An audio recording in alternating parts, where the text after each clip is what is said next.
or better of the vote, which bodes very well for 2010, probably better than anyone expected it to be.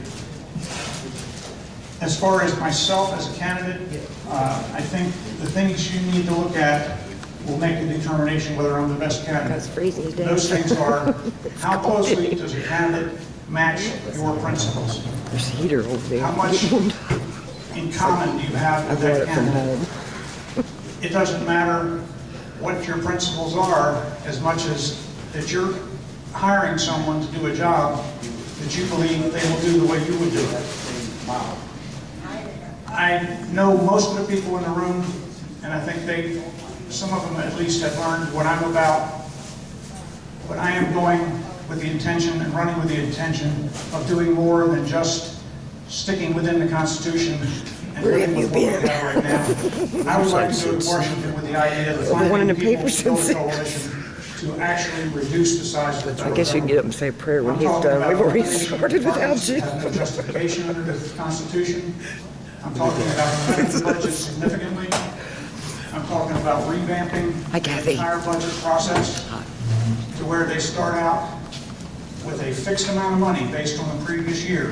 If there's a Deb. deficit this year, next year they don't get a penny more. And if they want to do anything new, they have to give up at least 102% as an offset. So they're actually reducing the budget by 2%. A fixed pie. Once you do that, you eliminate the advantage that lobbyists have right now. Because right now, there's a big pot of money, and nobody knows how much is in it, and nobody cares. So you have a lobbyist come along and say, I'll give you $70,000 if you bring back $4 million worth of, $40 million worth of business to my city. So the congressman goes in and votes to help his constituents. But it's not necessarily helping the country. When you deal with a fixed pie, then all those lobbyists have to compete for the same amount of money. So when they get into a committee, they have to fight for that money. And the best projects are the ones that get done, and the rest of it gets thrown by the wayside. So those are the things that I think need to be done. And I think it's going to take a solid effort of getting a lot more like-minded people elected to Congress.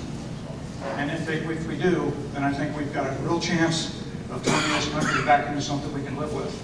The whole idea is the less federal government there is, the more power we have at the state level and as individuals in our communities to run our lives the way we see fit. So if you have any questions, you can snag me anywhere in the room. I'll be happy to talk with you individually.